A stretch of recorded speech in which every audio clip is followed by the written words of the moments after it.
need to mention, Commissioner. The first matter, is that the one where you say 4 generals were arrested or 4 senior subs members were arrested? Is that the first matter? The first matter is 1 general. Oh yes. And 2 senior officers and well, he was a warrant officer at that time. Yes. And then the general, was that General Khumalo? The first one? Yes. No, that was the CFO, General Lushaba. All right, all right. And then the second matter, which one was that? The second matter was General Khumalo, General Lekalakala, General Lushaba, General Gabela, General Madondo, Brigadier Mkhwanazi, and Brigadier Ngube. That was the second matter. All right, thank you.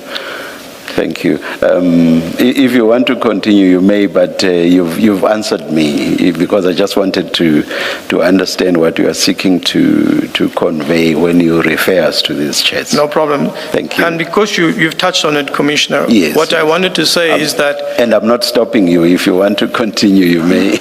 No problem, Commissioner. Yes. It's because I'm on that point that I know we're going to come back to those annexures. Yes. I'm just want to put it in context that General Mkhwanazi was fine with the first case of General Shaba. He was fine with the second case of General Khumalo on the 27th. On the 28th, I was at Howick participating in a combat rifle competition, so my cell phone was on silent, it was off. During the latter part of the afternoon, this is directly after the arrest of General Khumalo, there were 2 calls that came, 2 missed calls, with a couple of minutes in between, missed calls. So when I got hold of my phone, I saw missed calls, and I sent him a message to say that, General, apologies, I missed your call. I will contact you back. So the missed calls were from General The missed calls were from General Mkhwanazi. All right. So what happened is that I sent the message, but it only showed 1 tick, that he didn't read it. So I carried on with what I was doing, and obviously it's a long day and whatever, I didn't follow through with that. And the message wasn't read the Sunday and the Monday, and obviously with all the messages now, everything just pushes down, and all your later messages come out. So I didn't bother about it until the 6th of July, when I saw the press briefing and General Mkhwanazi giving the press briefing, and I was excited. So. Yeah, I think yes, you are going to get there at a later stage. I'm going to maybe we should stop there and then you continue with, is it paragraph 24, I think? It would be paragraph 24, but before you get there, just an issue for clarity so that... The time that we spent in his lounge, I'm invited to his home, not to his office the second time, to his home. So the scenario itself tells you the trust in your home, where your family is. So what I'm saying, the Commissioner, he was aware, he had no problems with what we were doing. And when the arrest, the second arrest, or the second takedown operation on the second matter, we have several case dockets and several matters that we were busy at that stage that we're going to follow in a sequence. So the first matter commenced. There was going to be a break, a second matter would have commenced, a break, then a third matter would have commenced. When the second matter commenced, I was not involved in the arrest of the accused, but I was at the police station. I need to mention, Commissioner... The first matter, is that the one where you say... BP 25. I've gone through all 7 texts. They appear to be neutral in content. You say you are traveling to Durban and that you would like to meet, and a few of the chats then mention where you are, and you inquire where his office is. It's that kind of conversation, and he of course is responding. Yes. Also in that neutral manner. Yes. What I'm interested in is what you are seeking to establish by providing us with these texts. Thank you, Chair. The WhatsApp messages Yes. and the interactions shows the type of communication we had. The reason being is that we had communication, we have an understanding, we have a working relationship, we know each other. The communications don't come across as, like how it is now, if I can say. These were approachable conversations. During these conversations, he told me where he was. I met him.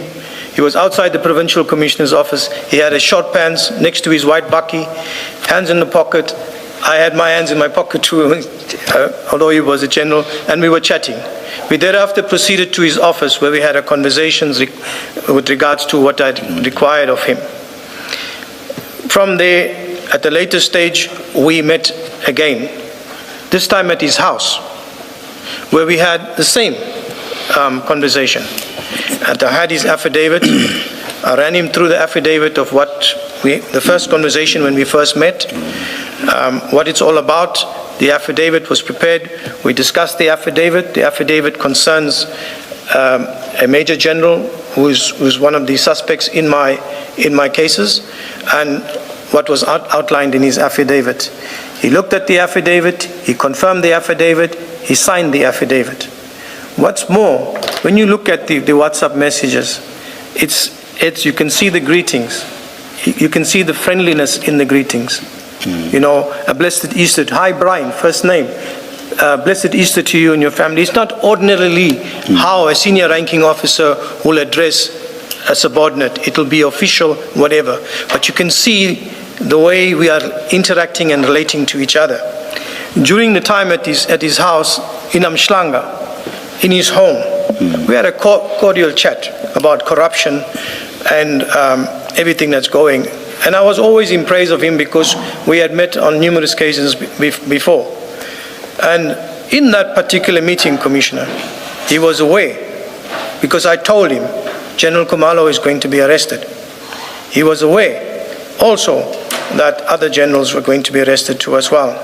And his response to me was, they must face their own situations. He was comfortable. There was nothing abnormal. He was not angry. And we sat in the lounge for quite some time, and then after he wished me well, everything, and I took my leave. So not very long after that, or a while later, the operation on the first matter commenced, which resulted in the arrest of 4 senior officers from crime intelligence. Everything was fine. There was no issues. Are you perhaps suggesting that if there was anything the matter, you would have expected him to react differently to you? Accused in the cases that I am the lead investigator will therefore be ventilated appropriately by the courts seized with hearing these matters. I was surprised when General Mkhwanazi mentioned my name in his press briefing, and again during his testimony during the commission. This is because I had prior telephonic contact with him long before his press briefing. In actual fact, Commissioner, just to pause there, when General Mkhwanazi stood on that podium at the press briefing and he spoke about corruption, I was applauding him. He is in the 44 years that I've been in the service and in law enforcement, he is one of the best that addresses corruption and crime directly. So I applauded him. Not only had I had contact with him prior to his press briefing, just to recap, sir, I had prior telephonic contact with him long before his press briefings. Not only had I had contact with him prior to his press briefings, I had the occasion to interview him. He also provided me with an affidavit in support of one of the IDAC investigations related to crime intelligence investigations. I cannot disclose the details of General Mkhwanazi's affidavit, nor provide same to the Commission, as the matter is still under investigation. To substantiate my contact and communication held with Lieutenant General Mkhwanazi, I attach here 2 screenshots of the messages and phone calls held with General Mkhwanazi prior to and after he provided me with the affidavit. They are marked BP 19 and BP 25. Colonel, I've gone through all 7 texts. They appear to be neutral in content. You say you are traveling to Durban and that you would like to meet, and a few of the chats then mention where you are, and you inquire where his office is. It's that kind of conversation, and he, of course, is responding. Yes. Also in that neutral manner. Yes. What I'm interested NPA Act and actively involved in what is known as state capture investigations. I attended several workshops on financial investigations, money laundering, tender fraud, FATF, cybercrime held by the NPA, IDAC, and Association of Accredited Fraud Examiners. The ID, as a result of the NPA Amendment Act, became the Investigative Directorate Against Corruption, a permanent unit within the NPA. I was appointed to a position referred to above by the President Cyril Matamela Ramaphosa on the 1st March 2022. The appointment was made in terms of Section 13(1)(b) of the National Prosecuting Authority Act. In February 2025, I was appointed permanently in the IDAC as a senior criminal investigator. I deposed to this affidavit in response to a notice issued in terms of Rule 3 of the Rules of the Judicial Commission of Inquiry into Criminality, Political Interference and Corruption in the criminal justice system arising from the allegations made public by Lieutenant General Mkhwanazi, the Provincial Commissioner of KwaZulu-Natal, on the 6th of July 2025. The notice requires me to deal with the following issues on which Lieutenant General Mkhwanazi testified. First, I was appointed to a senior position within IDAC despite lacking the required skills, experience, and qualifications. I have used my role to influence and control investigative outcomes, court proceedings, in particular the criminal charges against Lieutenant General Khumalo and his co-accused as related to the employment of Brigadier Mokwele. I deal with the issues identified above later in this affidavit. Before I do so, there are various issues I need first to deal with if my answers to the issues identified above are to be sensible. Thus, I have structured this affidavit as follows. First, I deal with the allegation that I was appointed to a senior position within IDAC despite lacking the requisite skills, experience, and qualifications. Second, I use my role to influence and control investigative outcomes, court proceedings, in particular the criminal charges against Lieutenant General Khumalo and his co-accused. Third, I conclude. The appointment skills, experience, and qualifications. I have already pointed out when I was appointed to IDAC and how long I had previously been involved with investigations at the time. In what follows below, I intend to expand on these aspects. Insofar as Lieutenant General Mkhwanazi suggested that I'm not qualified for my job, I've attached annexure marked BP1, a copy of my certificate for a detective course that I successfully attended in 1998. For the sake of completeness, I have also attached annexure BP2, a copy of the allocations of points awarded to me during the detective course. It is worth mentioning that I was awarded the honor of being the top student in my class upon the conclusion of the detective course. I have extensive management experience and operational experience spanning over a period of 44 years. The statement says 43.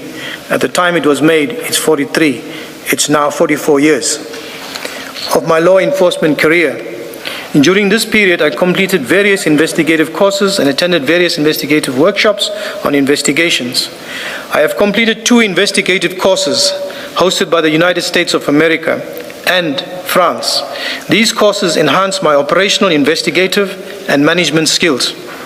The courses and workshops I attended to also included fraud, money laundering, financial investigations, a project approach to specialized investigations, crime intelligence, undercover investigative techniques, counterterrorism, and financial investigations.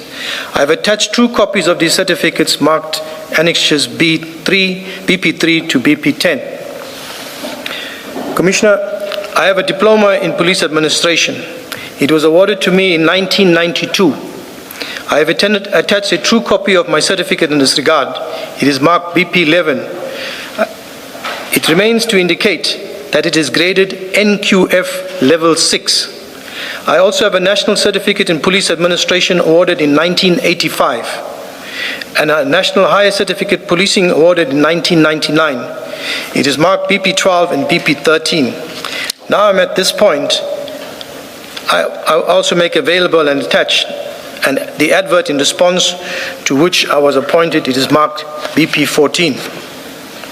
Thus, I put it up front that the allegations that I was appointed to a senior position within IDAC in the circumstances where I do not have the requisite skills, experience, and qualifications is void, empty, and bereft of a factual foundation. It is baseless. Before my appointment, I have been involved in many successful criminal investigations. It is appropriate for me to mention a few. At the time of my appointment, I investigated and/or had previously been involved the Inchanga massacre in the year 2000, so involved that I received a commendation from the Provincial Commissioner of KwaZulu-Natal. See annexure marked BP15. The Plesisla Project Task Team. During the violence in the Eatondale-Plesisla area in KwaZulu-Natal, there were many people